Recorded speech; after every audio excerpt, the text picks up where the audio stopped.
Eu quero, antes de compartilhar a palavra com os irmãos, eu tenho alguns recados, eu gostaria de orar também. Nós estamos ainda vivendo esse tempo, né? Você que está conectado conosco também, muito feliz por você estar aí conectado. Algumas pessoas nos visitando nessa noite, sejam muito bem-vindos em nome de Jesus. Estamos ainda passando por esse processo difícil, né? De pandemia, de ainda essa enfermidade um pouco ainda fora do controle, mas temos visto um avanço nisso tudo. E a igreja do Senhor precisa ser resposta para esse tempo difícil. No livro de Mateus, capítulo 7, no versículo 25 a seguir, se não me falha a memória, o Senhor ele propõe uma parábola para os discípulos, mostrando sobre a que o homem que ouve a palavra do Senhor e a pratica se assemelha.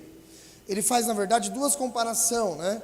E ele começa dizendo, olha, aquele que ouve a minha palavra e a pratica é semelhante a um homem que ao edificar a sua casa, ele a edifica em cima de uma rocha, né? Porém é insensato aquele que ouve a minha palavra e não a pratica. Ele é semelhante a um homem que edifica a sua casa em cima da areia. Então veja, são duas pessoas que ouvem a mesma palavra e que fazem as suas edificações. Um decide edificar em cima de uma rocha, e obviamente edificar em cima de rocha dá mais trabalho, né? O José que o diga isso. E edificar em cima da areia é muito mais fácil, né?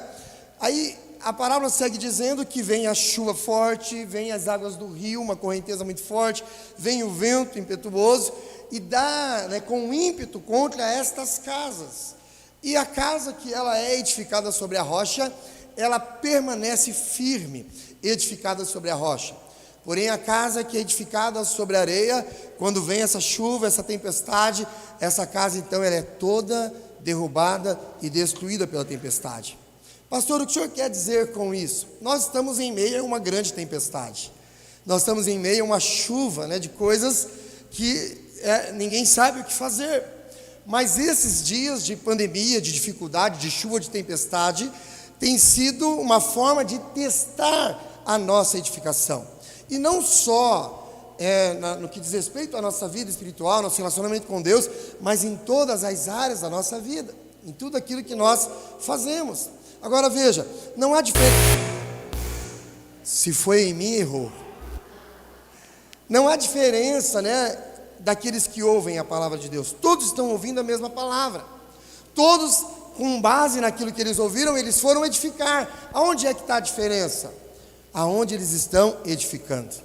Então a tempestade ela vem. A Bíblia não está dizendo que nós estamos livres da tempestade, que nós estamos livres da luta, da dificuldade. Mas aquele que estiver firmado na rocha, e a rocha é Jesus Cristo, esse vai passar com graça, com favor. Ele vai ser um exponencial, ele vai ser um diferencial para aqueles que não edificaram a casa na sua rocha.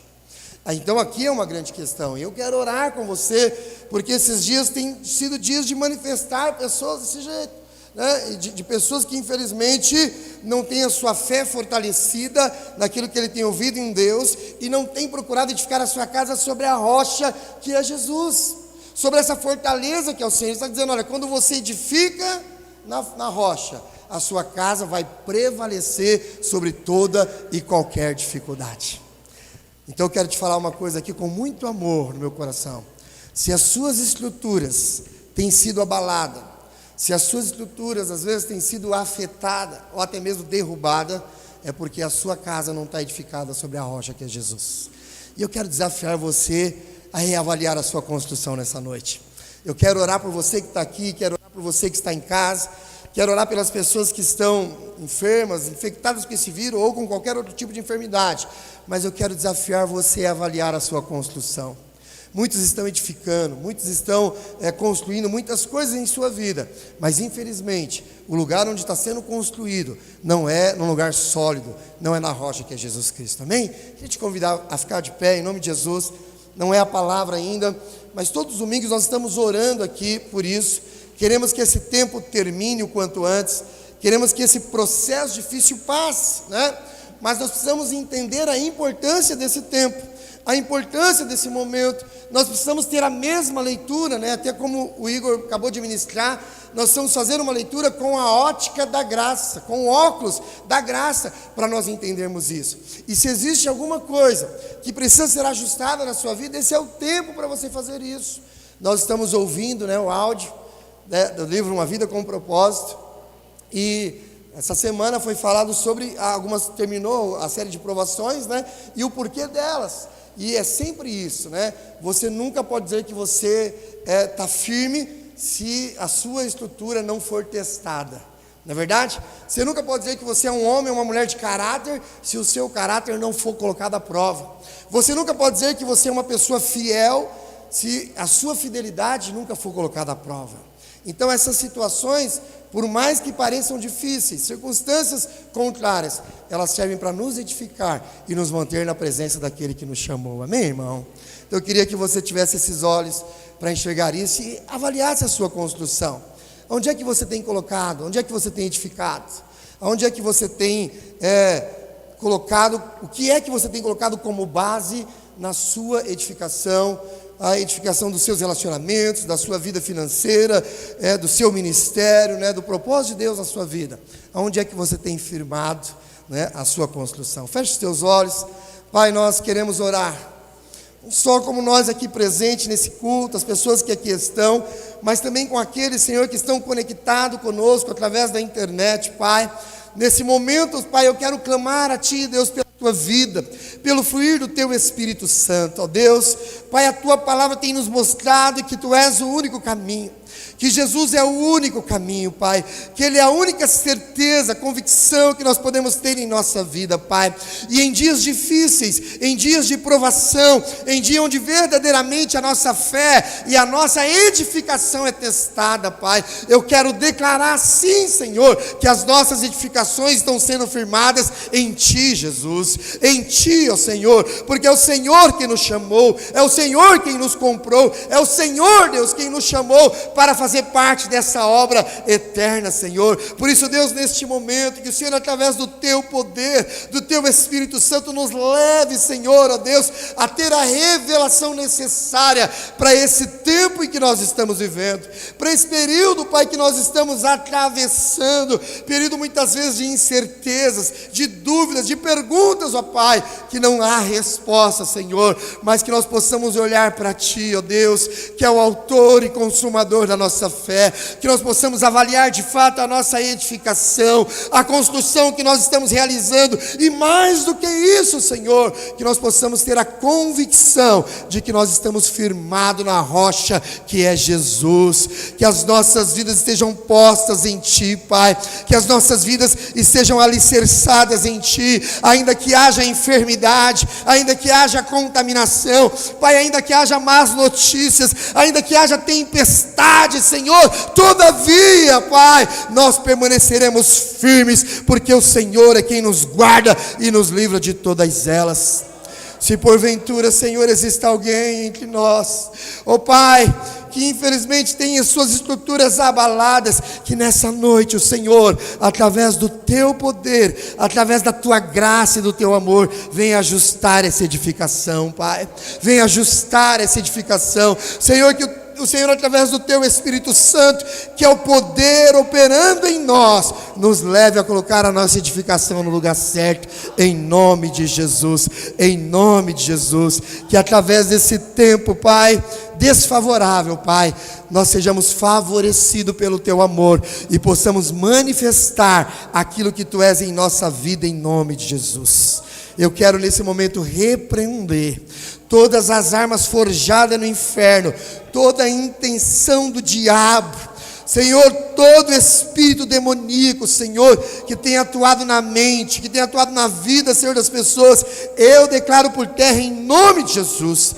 Eu repreendo toda doença, toda enfermidade, eu declaro ilegítima, não prosperará, não prosseguirá adiante, porque nós como igreja nos levantamos nessa noite para colocar por terra em nome de Jesus, amém, amém. Se você crê assim, aplauda bem forte o Senhor, diga glória a Deus.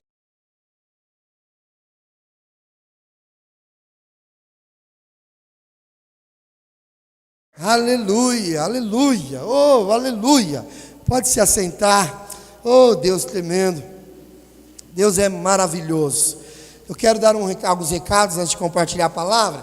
Nós estamos retomando as nossas atividades como igreja, amém, irmãos? E sei que a coisa é um pouco morosa às vezes, porque o ser humano, ele tem uma facilidade muito grande de se acostumar com o que é ruim, sim ou não? Então, esses dias eu fui fazer uma bateria de exames, né? Antigamente eu fazia de 6 em 6 meses, e todas as vezes que eu fazia meus exames, não constava nada, graças a Deus. Mas eu fiquei um tempo sem fazer e comecei a sentir algum mal-estar, e aí eu fui fazer uns exames, e aí falei, como é, doutor, vamos fazer um check-up para ver o que é que está acontecendo, né? Meio desanimado com algumas coisas, o corpo meio pedindo arrego, e aí eu fui fazer os exames, né? Já fazia uns 3 anos, talvez, amor, que não fazia, né? E aí, para minha surpresa, constou lá que o meu colesterol estava um pouco alto e mais algumas alterações no sangue lá. E aí o médico, ele pegou e passou uma receita para eu tomar por alguns dias, 90 dias. Aí eu falei assim, doutor, eu nunca tomei remédio mais do que 7 dias. O senhor está me dando remédio? Ele falou assim, tem gente que toma isso a vida toda. Eu falei assim, está amarrado, em nome de Jesus, né? Não vou fazer isso. E aí eu estava meditando nisso, olhando para os remédios e orando, falei, Senhor, vou controlar com isso aqui, mas meu corpo é natural e tudo vai voltar à normalidade, eu creio que tudo vai ficar bem, eu não vou precisar tomar isso. E enquanto eu orava, o Senhor colocou algumas coisas no meu coração sobre essa questão da maneira como nós lidamos com as coisas, em tudo que nós vivemos. E aí você já viu que às vezes as pessoas, ela tem a tal da diabetes, ela não fala, eu tenho diabetes, ela fala assim, a minha diabetes está alta, né? O que a pessoa faz? Ela se apropria daquilo. Eu estou com um problema assim, assim, assado, em várias áreas. Irmãos, toda doença, ela é ilegítima para você que é servo de Deus. Então, por mais que você tenha os sintomas, os sentimentos, você nunca deve aceitar ela como sendo sua. Se você tiver que passar por um processo de tratamento, ok, vamos lá. Mas você precisa se posicionar contra aquilo e nunca aceitando aquilo como sendo seu. Nunca você deve aceitar. Esse é o posicionamento, essa é a guerra que precisa ser travada. Por que é ilegítima? Porque a Bíblia diz que o Senhor já levou todas as nossas dores. Ele não está dizendo que nós vamos passar, mas a maneira como eu me posiciono diante da dificuldade que eu estou passando é a grande diferença. Então, e aí eu estou usando o exemplo da enfermidade, porque eu decretei isso, falei, eu vou tomar esse período, não vou voltar, daqui 90 dias que o médico mandou voltar lá, vai estar tudo normalizado, que assim eu creio, e eu me aproprio disso em nome de Jesus. Mas em todas as áreas, então nós estamos com culto, ficamos um tempo aí por conta das normas, das leis e tal, e aí a igreja ficou parada por um tempo, parada entre aspas, continuamos fazendo culto online, continuamos fazendo visita, né, orando a Deus, enfim, mas aí nós voltamos para cultuar ao Senhor. Só que algumas pessoas continuam ainda estagnadas com relação a isso, com pessoas que podem estar, que podem cultuar. Eu quero falar para você que me assiste, não deixe a situação tomar conta do seu coração. A igreja existe com um objetivo específico e você precisa fazer parte dela e se envolver com ela. Então, no dia 31 de agosto, nós vamos fazer um jejum de 40 horas aqui. Sexta, sábado e domingo. Dia 31, 1 e 2 de agosto. Dia 31 de julho, perdão. 1 e 2 de agosto. Eu falei 31 de agosto. Nem tem 31 de agosto, né? 31 de julho, dia 1 e dia 2 de agosto. Jejum de 40 horas. Para nós retomarmos a nossa vida de igreja, vida de edificadores, vida de vencedores, né? Para nós startarmos esse processo nas nossas vidas. E eu quero desafiar você a fazer parte deste jejum, a estar conosco, orando, jejuando, clamando ao Senhor. A nossa agenda do segundo semestre já está pronta, os líderes já têm essa agenda, os nossos encontros já estão agendados, né? Acho que vai ser um em setembro e um em novembro, vamos fazer 2 encontros esse ano, e estamos definindo a data do batismo que nós vamos realizar esse ano, amém? Porque apesar de toda a contrariedade, Deus continua operando milagre, Deus continua libertando, Deus continua salvando, Deus continua escrevendo o nome das pessoas no livro da vida, amém? E nós como igreja precisamos fazer parte desse mover dos céus em nome de Jesus. Então nós vamos retomar a nossa agenda de edificação no dia 31. Eu quero desafiar você que está em casa, você que está aqui, se envolva, volta às práticas normais, participe do culto, participe do discipulado, da célula, claro, guardadas as devidas proporções, né? Conforme a lei está nos orientando, mas você que pode estar, esteja em nome de Jesus, amém? A Bíblia diz que há tempo para todas as coisas. Houve um tempo de parar, mas agora é tempo de nós retomarmos e darmos continuidade na obra que o Senhor confiou em nossas mãos. Amém? Então marque esse dia na sua agenda, dia 31 de julho, 1 e 2 de agosto, nós estaremos aqui para fazermos um jejum poderoso na presença do Senhor. Amém? Eu ia compartilhar uma palavra com os irmãos hoje. Deus está me dando uma palavra, mas eu não concluí ela ainda. E eu sinto que eu vou fazer algo junto com a minha esposa. Talvez eu compartilhe domingo que vem, em 2 domingos. Eu quero compartilhar essa palavra com você. Hoje nós vamos continuar falando sobre algo que tem a ver com a galeria dos heróis, dos edificadores, dos vencedores na velha aliança. Amém? Quero falar um pouquinho de Moisés para você, algo que a gente tem ministrado. O pastor Wilson tem compartilhado isso. E nós queremos dar continuidade nisso, mas talvez domingo que vem eu quero compartilhar isso com você, algo que Deus tem colocado no meu coração desde o início dessa semana. Estava orando sobre essa questão do propósito de Deus, né, da razão da nossa vida. Esse livro trouxe muitas coisas à tona no meu coração. Eu nem esperava que fosse ter tanto efeito assim. E aí eu quero também fazer mais um desafio para os irmãos. Você que não está ouvindo, ouça, porque quem está ouvindo está sendo abençoado, diga amém. É muito bom você poder ouvir, entender. E aí nós precisamos aprender algumas coisas na nossa vida para que aquilo que Deus tem para nós não caia no esquecimento ou não seja acobertado ou escondido por algumas coisas que nós passamos. Então domingo que vem, talvez eu consiga concluir isso e compartilhe com você. Eu quero falar sobre 3 gerações e um propósito, né? Como permanecer firme nisso, como se manter firmado naquilo que Deus tem para a nossa vida como um todo. Feche os teus olhos, deixa eu orar com você para que o Espírito de Deus possa falar melhor ao seu coração. Pai, nós nos colocamos na Tua presença nessa hora e cremos que todos os momentos do culto são muito importantes, porque é um momento de celebração, é um momento de nós se alegrarmos na Tua presença, é um momento de nós ofertarmos, devolvermos o dízimo, mas esse momento é um momento onde nós seremos edificados pela Tua palavra, Pai. Não pode haver nenhuma situação contrária, nenhum roubo na nossa mente, por isso nós queremos levar a nossa mente cativa à Tua palavra. Que o Senhor, através do Teu Espírito Santo, nos dê revelação, entendimento, Pai, em nome de Jesus. Que cada um de nós, no término dessa reunião, possamos sair daqui melhores do que nós entramos, em nome de Jesus, para a glória do Senhor. Amém e amém. Glória a Deus, aleluia. Sabe, querido, a palavra de Deus ela é muito importante para as nossas vidas. O diabo, ele tem 2 maneiras de fazer você parar no meio do caminho.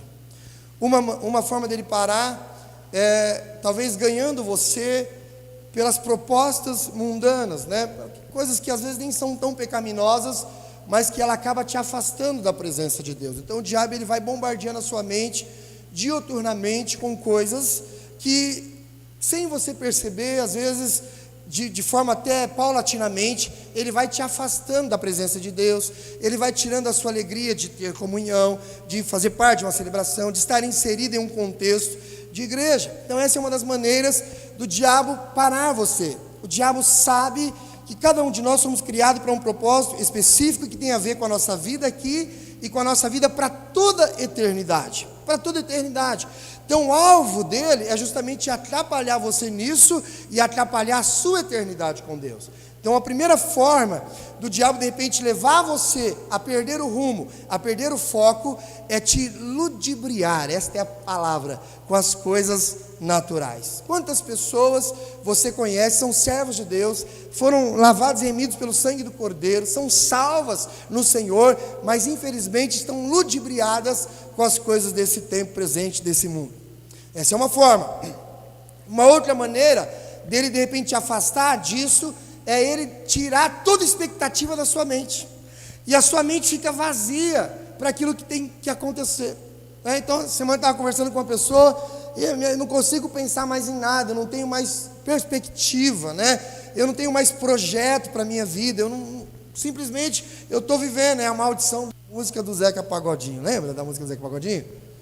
Deixa a vida me levar, a vida leva eu, né? Então quando o cara não tem nada na cabeça, ele é conduzido, ele é levado de um lado para o outro, tanto faz como tanto fez, né? É um dia após o outro, está tudo certo, vamos viver na vida e tal, sem expectativa. Então aí ele não tem motivação para vir para a igreja, não tem motivação para estar com os irmãos, não tem motivação para fazer alguma coisa para o Senhor, e aí a vida vai passando e passa rapidamente, né? Então, estratégias demoníacas, estratégias do inferno, que vai levando pessoas a parar, a deixar de caminhar na presença do Senhor, simplesmente porque ele conseguiu ludibriar essas pessoas. Olha o que o apóstolo Paulo declarou: por isso eu prossigo olhando para o alvo, para o projeto de Deus, esqueço das coisas que para trás ficam e prossigo olhando para o alvo. Existe um alvo, existe uma conquista, existe algo que Deus tem preparado para nós, e a nossa mente, o nosso coração, tudo aquilo que existe em nós, precisa estar completamente firmado nesse projeto de Deus para nós. É importante você entender isso. Uma pessoa, ela entra na faculdade e ela vai fazer um curso, seja lá o que for, engenharia, direito, né? Ela coloca um alvo para ela. O que você, já estava conversando com a minha filha, você vai fazer faculdade porque, pai, eu quero fazer pedagogia. Qual que é o alvo dela? Dar aula, ela gosta de dar aula, gosta de estar com criança, esse é o projeto dela, eu quero abençoar ela nisso. Agora imagina uma pessoa passar alguns anos na faculdade, um projeto vai ser difícil, porque tem lutas, tem processos, né? E às vezes a pessoa, ela quer até desistir da faculdade, mas ela olha para onde? Para o alvo, ela olha para o projeto dela, e aí ela continua, ela vai vencendo as barreiras, ela vai passando os obstáculos, com frio, com chuva, com sol, às vezes com sono, continua estudando. Por quê? Porque ela quer terminar a faculdade, ela quer cumprir a faculdade, ela quer alcançar o seu diploma, e ela quer exercer essa profissão. E isso mantém ela firme, apesar de todos os desafios, de todo o processo, de toda a dificuldade. A vida espiritual não é diferente. A vida espiritual não pode ser diferente. Existe um alvo para ser alcançado, existe um projeto eterno. E apesar de algumas dificuldades que nós passamos, nós precisamos estar firmados nesse projeto de Deus para as nossas vidas. Então, semana passada nós compartilhamos uma palavra falando de Neemias, que abriu mão de estar lá com o seu, servindo o rei, sendo copeiro do rei, numa função de extrema confiança, mas quando ele olhou para o seu povo que estava vivendo em desprezo, que estava vivendo em miséria, ele decidiu fazer algo para mudar a história do povo, porque fazia parte do projeto de Deus para a vida dele. E hoje eu quero falar um pouco para você de Moisés, para que você entenda. Moisés, talvez um dos maiores líderes da palavra de Deus. Depois de Cristo, na minha opinião, a pessoa que mais liderou com garra diante de todos os desafios foi Moisés, porque Moisés viveu num tempo difícil, um povo difícil, com circunstâncias contrárias, e liderou 3 milhões de pessoas no deserto, né? Às vezes nós estamos liderando uma célula que tem meia dúzia de gente e já quebramos a cabeça, né? Lideramos às vezes uma rede de discipulado com 20, 30 pessoas e já passamos apurado. Às vezes nós queremos liderar a nossa família e temos dificuldade para isso. Agora imagina você, Moisés, liderando 3 milhões de pessoas. É muita gente. Fala para o seu irmão, você é muita gente. Agora o que é que manteve ele firme nisso tudo? O que é que levou ele a viver isso? Aí, irmãos, é importante a gente entender que as melhores oportunidades que nós temos de crescer naquilo que Deus tem para as nossas vidas é em dias difíceis, são em momentos difíceis, sim ou não? São em momentos difíceis, são em momentos difíceis que os cristãos chamam de passar pelo deserto, passar por lutas difíceis, é onde nós aprendemos a depender mais e mais da graça de Deus. Quando começou essa pandemia, eu me lembro que começou a parar as coisas, tudo, e o fiscal foi lá na tapeçaria, mandou fechar aquela coisa toda, e eu parei e falei, meu Deus do céu, vou conversar com o secretário, eu tenho alguns contatos, vou tentar falar, e aí eu fui para casa, e eu me lembro que eu estava agoniado, apavorado, falei, Deus do céu, como que vai ser isso? Na hora Deus falou para mim assim, apenas dependa de mim. Estava começando, e as incertezas, quando é que vai ser, quanto tempo vai ser? Eu assisti uma entrevista do governador, ele falou assim, olha, a previsão é que pelo menos 4 ou 5 meses vai estar tudo parado. Eu falei, Jesus amado, como que vai ser esse processo? Então veja, aonde você mais aprende com Deus, aonde você mais conhece a graça e o favor de Deus, é nos momentos das lutas e da dificuldade. Onde você mais vê a graça de Deus se manifestando na sua vida, é em momentos que você não pode fazer nada, É quando você olha para a sua situação e você fala, meu Deus, o que eu vou fazer? Como é que eu vou mudar isso? É quando você pega um diagnóstico médico e você fala, estou enrolado. É quando você olha para uma situação financeira e fala, meu Deus, eu não tenho como pagar essas contas. É quando você olha para, às vezes, algumas situações na família, na casa, e você fala, Jesus amado, está tudo perdido, como é que eu faço? É exatamente nessa hora que a graça de Deus se manifesta na sua vida. Sabe por quê? Porque não existe nada que nós podemos fazer para contribuir com o projeto de Deus para nós. Não existe nada em nós mesmos que nós possamos acrescentar naquilo que Deus tem separado para nós. Então a única coisa que nós precisamos fazer é depender única e exclusivamente da graça e do favor de Deus. Parece algo simples, mas na verdade talvez essa seja a coisa mais difícil. Sabe por quê? Por ser simples demais, nós não aceitamos. Nós achamos que temos sempre que fazer alguma coisa para que as coisas aconteçam em nossa vida. Oh meu Deus, e aí eu quero te dar um exemplo hoje. Nós aprendemos muito com a vida de Moisés, o pastor tem compartilhado muito sobre isso, mas ele é um exemplo de alguém que prevaleceu no deserto. A Bíblia fala que pelo menos 2/3, Moisés ele viveu aproximadamente 120 anos. Dos 120 anos de Moisés, 80 anos foi em tempos de deserto. Em prova, você não precisa viver 80 anos, você pode aprender com ele hoje aqui, em nome de Jesus, Você pode aprender com ele. Mas Moisés, ele venceu, ele prevaleceu, ele cumpriu os projetos de Deus, ele fez aquilo que era para fazer, ele realmente viveu algo poderoso. Mas vamos entender um pouquinho desse contexto, E aí, porque você precisa entender isso, porque eu estou falando hoje de um projeto, de um propósito eterno de Deus.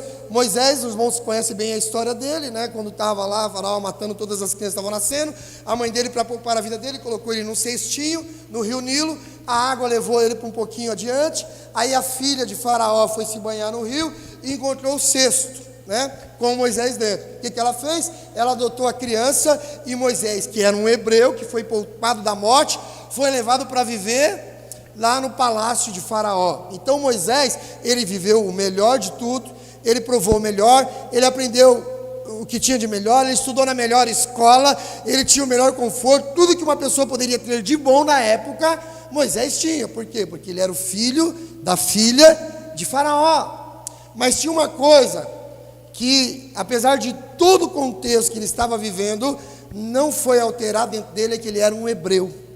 E como hebreu, ele tinha um projeto que ia além de qualquer circunstância que ele estava vivendo.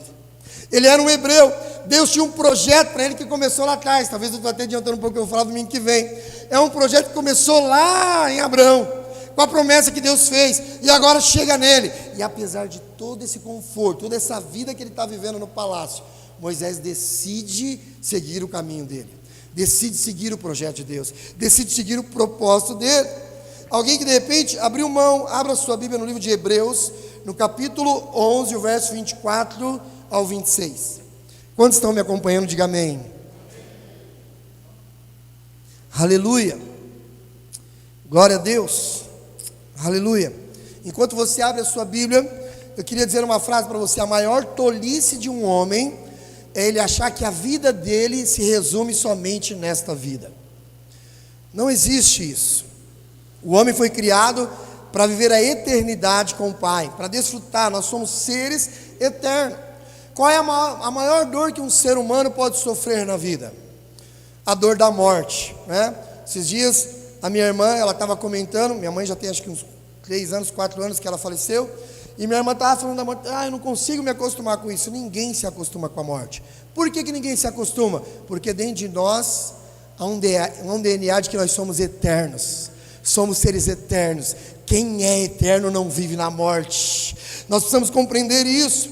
E olha o que diz a palavra de Deus. Pela fé, Moisés, quando já homem feito, recusou ser chamado filho da filha de Faraó, preferindo ser maltratado junto com o povo de Deus, a usufruir prazeres transitórios do pecado, porquanto considerou o opróbrio de Cristo. Nossa, é 1000 e tantos anos, 1600 anos antes de Cristo vir. E ele está considerando, aqui os escritores hebreus falam isso, por maiores riquezas do que os tesouros do Egito. Por que ele considerou isso? Porque ele contemplava o galardão, ele contemplava a eternidade. Deixa eu te falar uma coisa, dentro dele existia uma inquietação, dentro dele existia algo que foi passado de geração em geração e chegou até ele, e mesmo diante de tudo aquele conforto que ele vivia, ele não se completava, ele não se satisfazia. Por quê? Porque ele sabia que existia algo muito maior do que aquilo para ele viver. E quando ele entendeu isso, a Bíblia diz que ele abriu mão da sua vida de riqueza, de ser chamado filho da filha de Faraó, para viver, deixou de usufruir os prazeres transitórios do pecado, mas considerou o opróbrio, considerou a cruz de Cristo, considerou o sacrifício de Cristo, porque contemplava o galardão. Então veja, a primeira característica de alguém que é verdadeiramente um vencedor está justamente nessa troca, nessa substituição, nessa coisa de você trocar aquilo que aos olhos naturais é melhor. Não sei se você me compreende. Quando eu estava meditando nessa palavra hoje, o Senhor me fez pensar em algo interessante. Deus nunca teve o Egito para o povo hebreu, mas o povo hebreu, aonde eles mais cresceram, foi no Egito. Entende o mistério, irmão? Olha que coisa, o Egito aponta para o mundo, para o mundo. Deus tirou o povo dele da terra da promessa e levou eles para se refugiar aonde? No mundo. A família de Jacó, eles cresceram no Egito, na época que José estava lá como governador. Veja, por que é que Deus colocou José como governador do Egito? Não foi simplesmente para manifestar o poder dele para Faraó, não. Deus tinha um projeto para o seu povo. Deus ia trazer o povo para o Egito para fazer o povo crescer, se multiplicar, aumentar em número, crescer, mas sempre com a promessa firmada dentro do seu coração, de que apesar de estar no Egito, se multiplicar no Egito, crescer no Egito, o Egito não é o lugar do povo de Deus. Então o mundo não é lugar para o povo de Deus, e Moisés entendeu isso. A primeira característica de alguém que é vencedor em Cristo Jesus é que ele despreza as coisas do Egito e aceita as coisas do reino de Deus. Ele faz uma troca, ele entende isso. Moisés cresceu em um lugar maravilhoso, mas ele entendeu, existe algo que eu preciso fazer.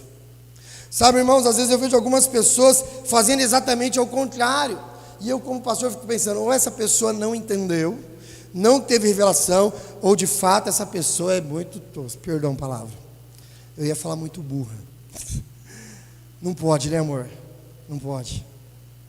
Mas como que eu vou trocar algo que é eterno por algo que é temporário? Veja, ainda que eu acho impossível isso, eu não conheço ninguém, eu já vi algumas pessoas com 90 anos, 100 anos e até 115 anos, né? Não sei se os irmãos já viram uma reportagem de um senhor com 115 anos, é muito tempo.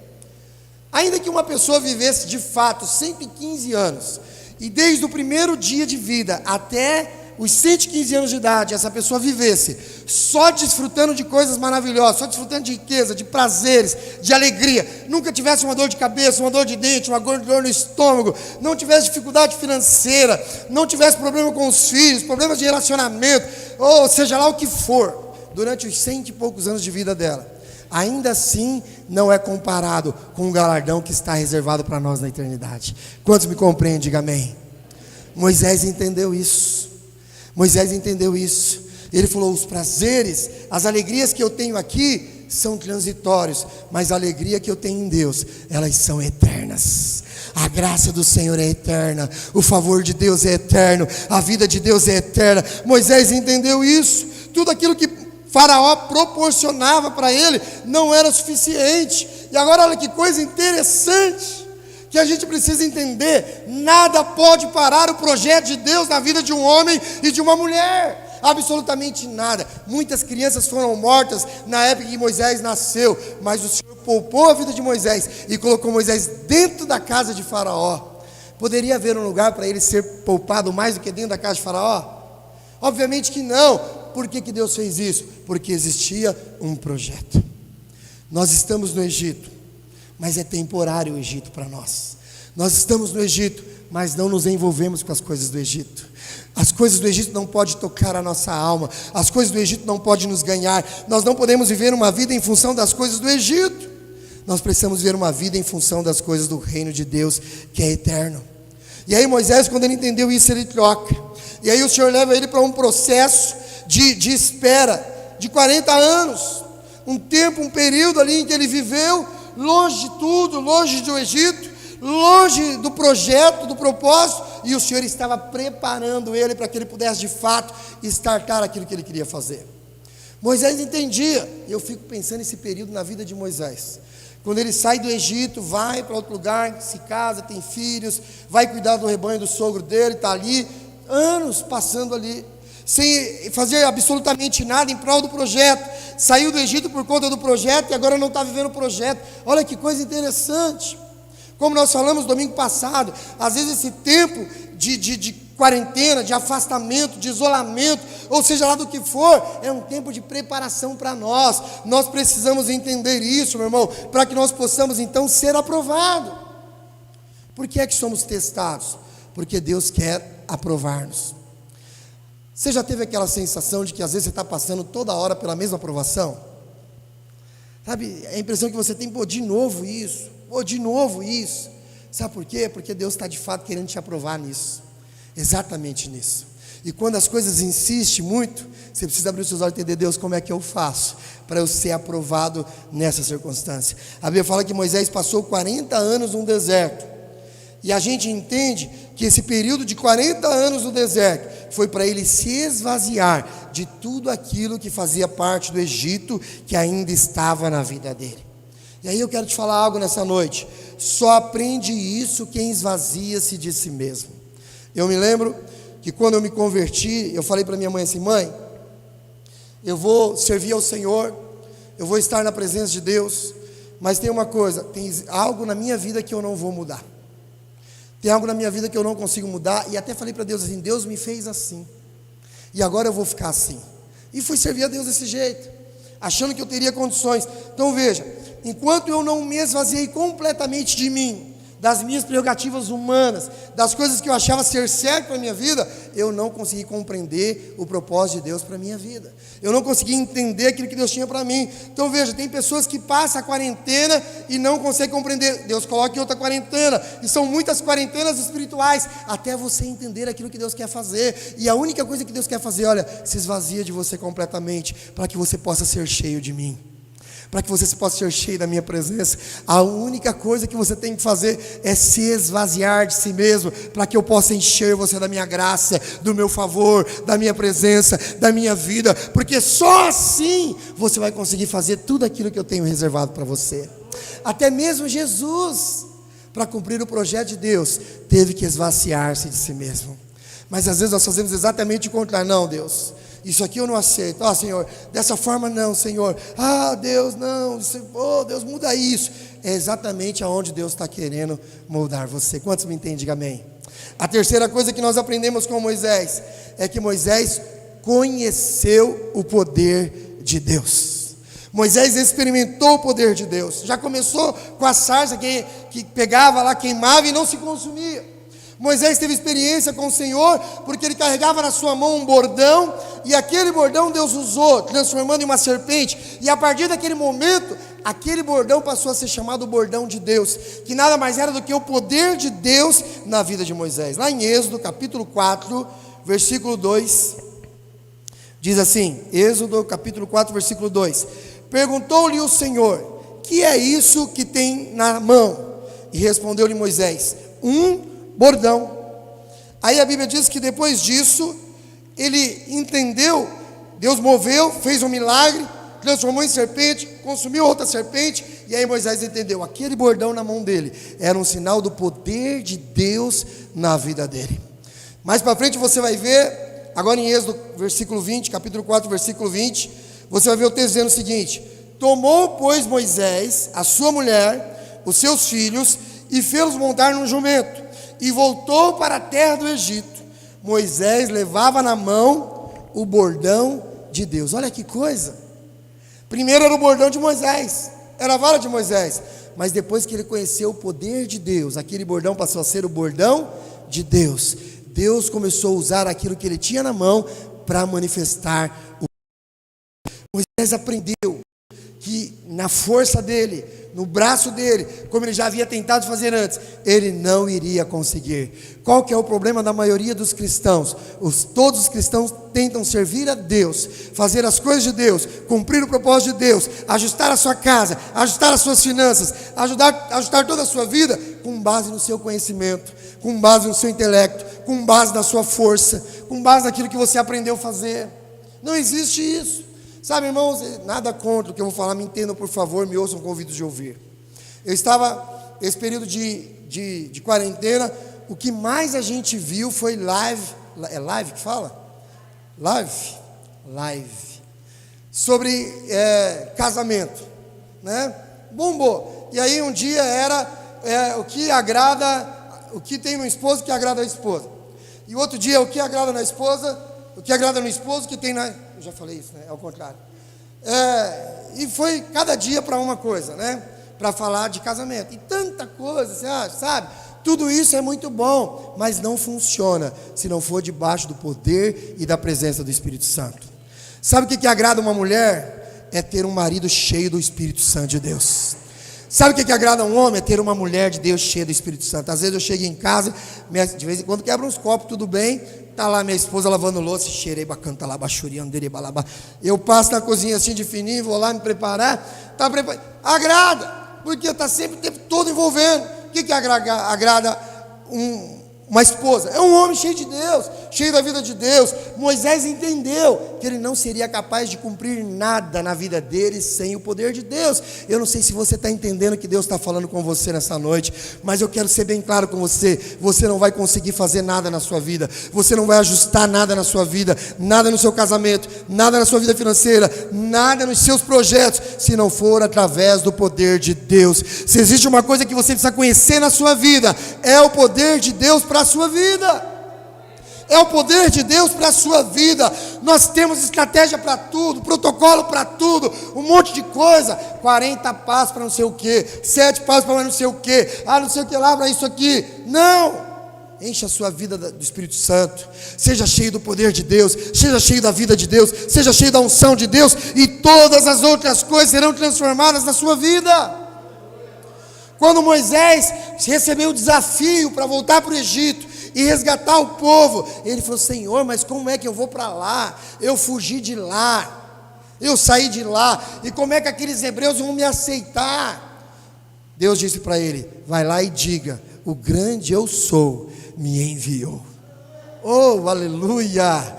Quando você fala assim, o grande eu sou está na minha vida, o grande eu sou me enviou, o grande eu sou me levantou para liderar uma célula, o grande eu sou me levantou para pastorear uma igreja, o grande eu sou me levantou para eu ser o sacerdote da minha casa, o grande eu sou me levantou para edificar a minha vida financeira. Quando você fala é o grande eu sou que está na minha vida, meu irmão, o diabo pode usar todas as armas que tem no inferno, ele não vai te parar.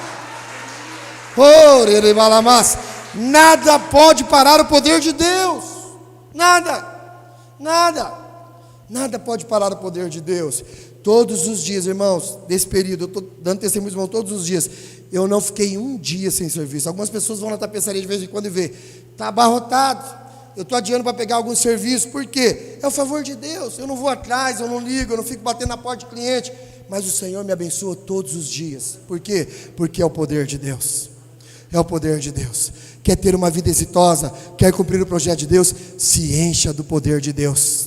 Qual é a melhor estratégia, pastor, para ter uma vida de vencedor? Seja cheio do poder de Deus. Levanta todos os dias: Senhor, eu preciso de Ti. Espírito Santo, vem sobre a minha vida. Moisés aprendeu que Deus tem poder maior do que o poder de Faraó, maior do que o poder do inferno, maior do que o poder do coronavírus, maior do que o poder dessa política suja que nós vemos no país. É o poder de Deus.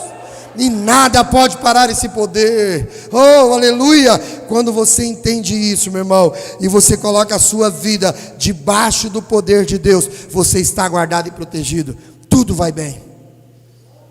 Quando eu me converti, a gente ia para o monte orar com os irmãozinhos, que é canela de fogo. E eu lembro que às vezes a gente estava subindo o monte e tinha uma mulherzinha que cantava assim: com Cristo no barco tudo corre bem, na viagem para Jerusalém. Então é Cristo no barco, É Cristo no barco, é Cristo na sua vida, é Cristo em todas as áreas da sua vida. Moisés entendeu isso. Moisés entendeu isso. Mas deixa eu te falar uma coisa. Ele precisou ter a experiência do fracasso para saber que só através do poder de Deus ele poderia livrar o povo hebreu. Talvez você já teve muitas experiências de fracasso na sua vida e ainda não entendeu que o que você precisa fazer é depender do poder de Deus na sua vida. Deus pode mudar qualquer circunstância. Deus pode mudar qualquer situação. Deus pode mudar qualquer pandemia, qualquer coisa Deus pode fazer. E aí a quarta questão, são 7, eu estou correndo aqui para não tomar muito tempo, estamos caminhando para o final. Está em Êxodo capítulo 3, versículo 12, se puder projetar.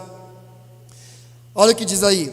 Deus lhe respondeu: eu serei contigo, e este será o sinal de que eu te enviei.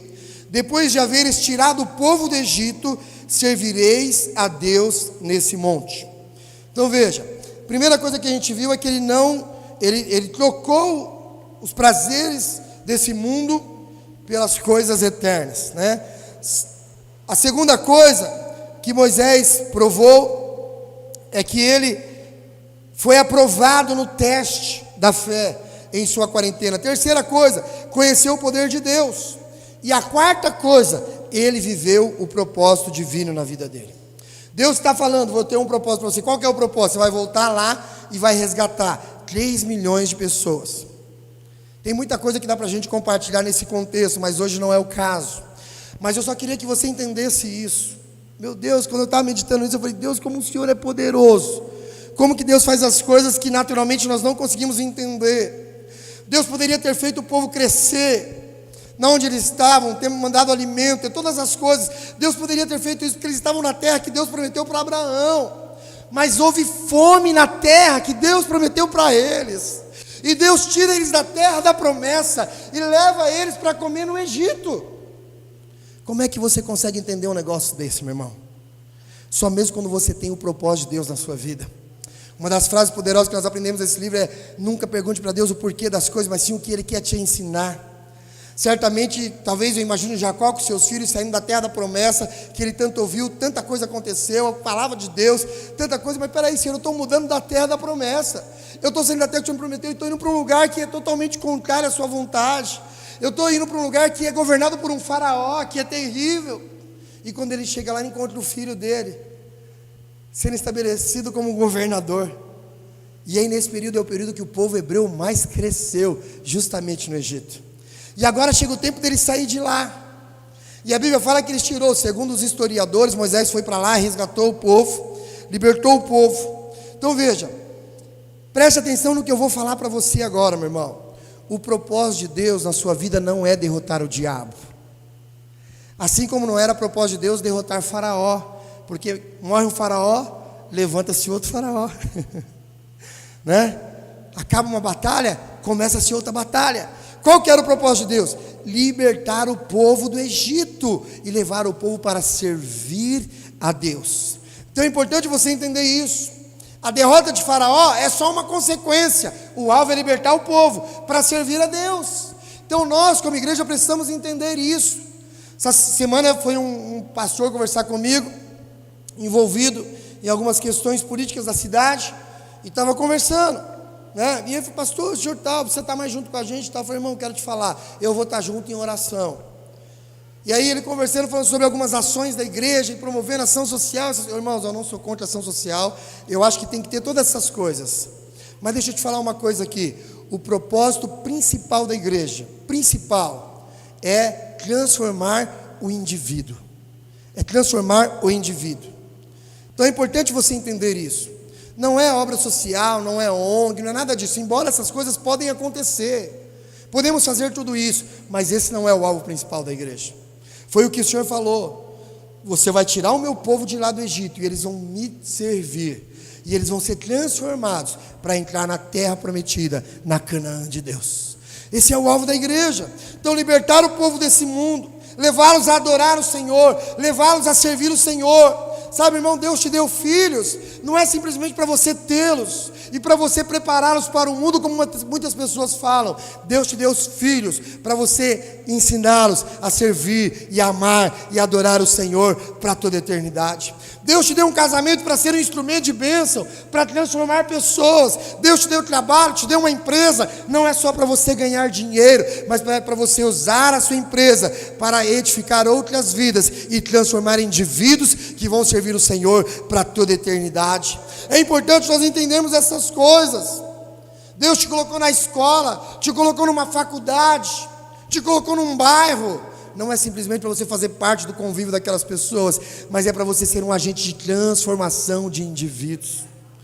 Hoje tem teologia de pessoas que a igreja precisa ter influência na sociedade, a igreja precisa ter influência na política, a igreja precisa ter influência, né, nos empreendedores de maior imponência no país, a igreja precisa ter influência nas grandes faculdades. Se eu te falar, se a igreja transformar o indivíduo, todas as outras coisas serão transformadas.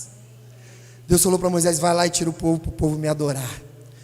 O alvo deles não é ficar no Egito, o alvo deles não é crescer junto com o Egito, o alvo deles não é influenciar o Egito, o alvo deles é me adorar, é me servir. E quando eles fizerem isso, todas as outras coisas serão transformadas. Todas as outras coisas. Está mudando o foco, está errando o alvo. E eu sou capaz de dizer para você que muitas pessoas preferiram continuar no Egito. Nem todo o povo que era hebreu saiu de lá. Nem todo o povo que era hebreu saiu de lá, mas Moisés foi. Deus colocou o poder em sua vida, meu irmão. Deus te dá experiências com o poder dele. Deus te colocou na igreja. Deus te chamou para servi-lo. Deus te resgatou das mãos do inferno. Deus te livrou da morte, para que você exerça o poder dele e seja um instrumento de transformação aonde você estiver. É aonde você estiver. É para isso que nós somos chamados. Isso nos remete para o quinto ponto que nós vemos em Moisés, um dos maiores líderes que um homem pode conhecer. Moisés nunca negociou com o diabo, é o quinto ponto. Então, quando o faraó estava convencido de que não tinha como segurar Moisés no Egito, então ele começou a fazer proposta. Qual foi a primeira proposta que ele fez? Vamos fazer o seguinte: vai só os homens, deixa as mulheres e as crianças aqui. Então, quando ele estava convicto de todas as investidas e que já havia provado, o faraó não vai resistir ao poder de Deus, ele tem que liberar o povo. Então ele falou: vai, pode adorar a Deus, mas não adore muito longe, não vai muito longe, adore por aqui mesmo. Você não precisa sair daqui do Egito para adorar a Deus. Você pode continuar adorando a Deus aqui. Não, é melhor constrói um altar aqui no Egito, né? Constrói um altar aqui no mundo para servir a Deus. Pode adorar a Deus aqui mesmo, sabe? Eu lembro que antigamente tinha uma frase assim: é o crente Raimundo, né? É um pé na igreja, um pé. Não, tudo bem, vamos lá, né? Pode ser. O faraó está permitindo a gente edificar um altar aqui no Egito. Para que sair do Egito, né? Nosso povo já cresceu, já multiplicou. Essa era a proposta de faraó. Depois ele fez uma proposta: vai lá, os homens, deixa as mulheres e as crianças. Por quê? Porque ele quer que você sirva a Deus sozinho. Ele não quer a sua família servindo a Deus. Ele não quer os seus filhos servindo a Deus. Ele não quer que esteja toda a família ali na presença do Senhor. E aí ele foi indo, foi fazendo coisas. Por fim, quando ele viu que Moisés não estava inegociável, não abria mão de nada, ele falou: então tudo bem, vai você, vai as mulheres, vai as crianças, mas deixa aqui no Egito os seus bens. Deixa aqui no Egito os seus recursos.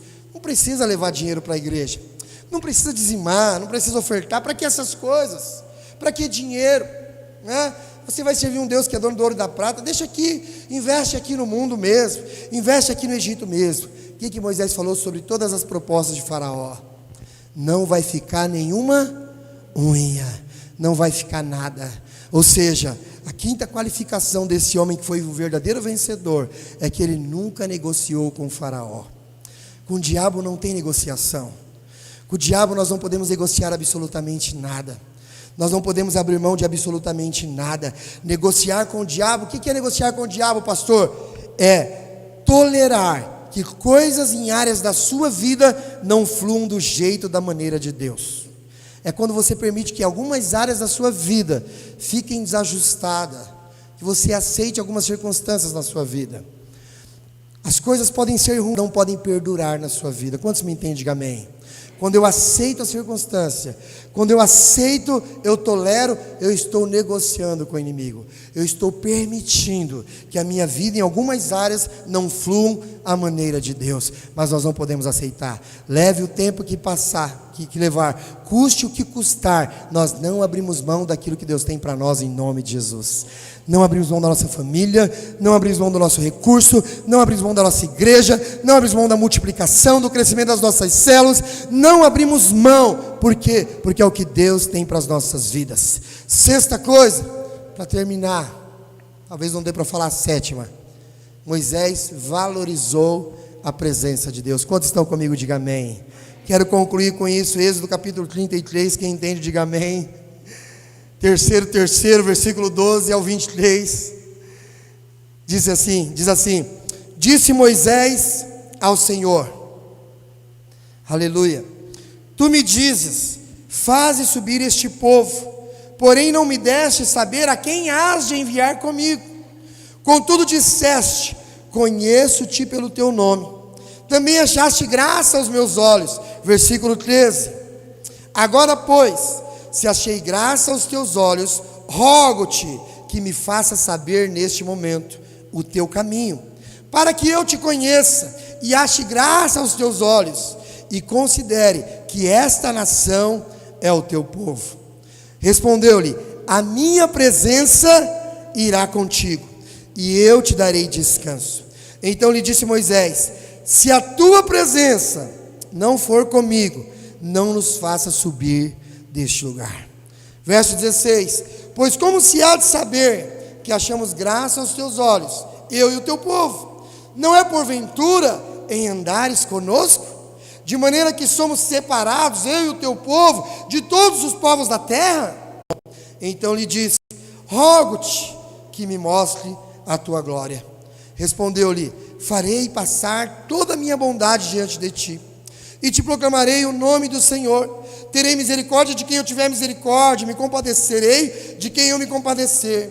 E acrescentou, não me poderás ver a face, porquanto homem nenhum verá a minha face e viverá. Disse mais o Senhor, eis aqui um lugar junto a mim, e tu estarás sobre a penha. Quando eu passar a minha glória, eu te porei numa fenda da penha, e com a mão te cobrirei, até que eu tenha passado. Depois, em tirando eu a mão, tu me verás pelas costas, mas a minha face não se verá. Perdão. Moisés está diante de um contexto muito importante. Agora, Moisés, ele já havia experimentado o poder de Deus, ele conhecia o propósito de Deus para a vida dele, ele sabia de todas as coisas, ele já estava decidido, definido, não havia mais mudança na vida de Moisés. E o Senhor manda ele continuar com um projeto dele, de conduzir o povo no deserto em direção à terra prometida. Mas aí o Senhor propõe algo para ele, Moisés, eu não vou ir com você, eu não vou estar com esse povo, eu vou mandar um anjo com você.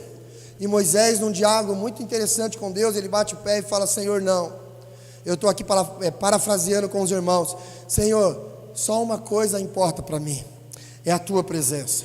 E se a tua presença, Senhor, não for comigo, não me faça subir este morro. Em outras palavras, Moisés estava dizendo para Deus, Senhor, eu não vou continuar o projeto, eu não vou continuar conduzindo esse povo, eu não vou ir adiante, Senhor. Qual é o sinal que as pessoas saberão que o Senhor está conosco? Se a sua presença não estiver conosco, se a sua manifestação não estiver conosco. Moisés estava valorizando a presença de Deus, Moisés estava ali cultuando a presença de Deus, e era uma coisa que ele não abria mão.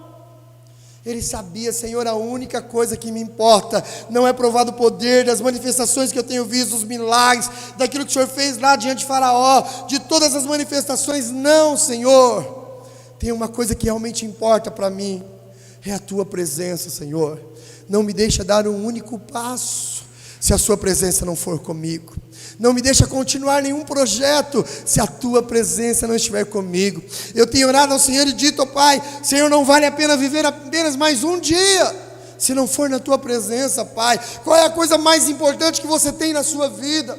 O que é que pode ser mais importante? Moisés, ele cumpriu todo o propósito de Deus, porque ele valorizou a presença do Senhor, ele valorizou a glória de Deus, ele valorizou a Shekinah, a glória manifesta, a vida fluindo, ele valorizou a presença viva do Senhor, e ele disse: nada mais me importa, a única coisa que eu quero, e não somente isso, Senhor, eu quero ver a tua glória, eu quero ver a tua face, eu quero contemplar-te tal como tu és, Senhor. Esse é o desejo do meu coração, Senhor.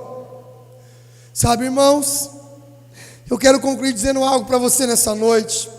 Quando você estuda, e a gente não tem tempo para falar tudo aqui em uma única pregação, a vida de Moisés, você vê uma crescente constante na vida dele. Começa com ele abrindo mão dos prazeres do Egito, do palácio de Faraó. Aí ele vai para uma quarentena no deserto, ele é aprovado na quarentena, ele sai da quarentena, ele volta para o Egito para resgatar o povo, ele passa por experiência, por tribulação com o Faraó, com lutas incessantes, sai dali, atravessa o Mar Vermelho, e você vai vendo a vida de Moisés crescendo, maturidade espiritual avançando, e aí Moisés chega a um ponto da vida dele, em que ele fala: a única coisa que realmente me importa é a presença de Deus na minha vida. Às vezes nós não conseguimos ver isso na nossa vida, na vida de algumas pessoas. As pessoas estão servindo a Deus, estão na igreja, mas a gente não vê uma maturidade espiritual. E a pessoa chega num ponto da vida dele que ele começa a olhar para trás e a lembrar das coisas que ele viram lá atrás. E o exemplo disso é o povo que estava junto com Moisés. Apesar de tudo que Deus fez, eles olharam e falaram assim: melhor era a gente ter ficado no Egito. Lá tinha comida. Apesar de sermos escravizados, a gente não passava luta. Mas Moisés não se importava com nada. Ele dizia: Senhor, eu quero a tua presença. E a palavra de Deus diz que o Senhor dá uma experiência para ele através de uma fenda. Sabe, querido, por causa do pecado do povo, Deus não queria ir com eles, Deus não queria estar com eles, mas por causa de um clamor de um homem que desejou ardentemente a presença de Deus, Deus os conduziu. Deus os conduziu. Não existe nada que você não possa viver em Deus. E a palavra de Deus diz que Deus jamais rejeitou um coração quebrantado diante da tua presença. Deus estava decidido a não ir com eles por causa do pecado, da contaminação daquele povo. Mas quando ele viu Moisés fazendo aquela declaração de amor e dizendo: Senhor, tu és a coisa mais importante que eu tenho na minha vida, Pai. Nenhum projeto é melhor, nenhum projeto é maior, nenhuma conquista, Senhor, supera a tua presença na minha vida, Senhor.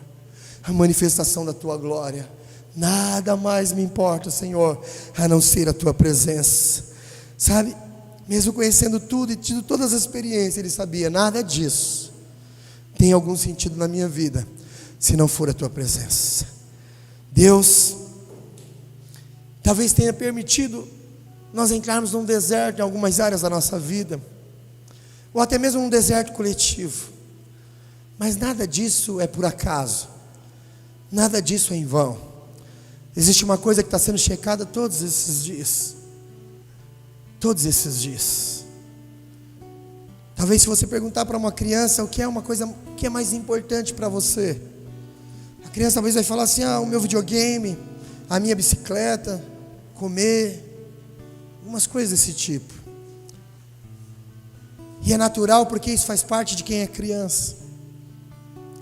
Mas quando você pergunta para um adulto o que é mais importante, certamente ele não vai falar essas coisas. A vida espiritual tem o mesmo sentido.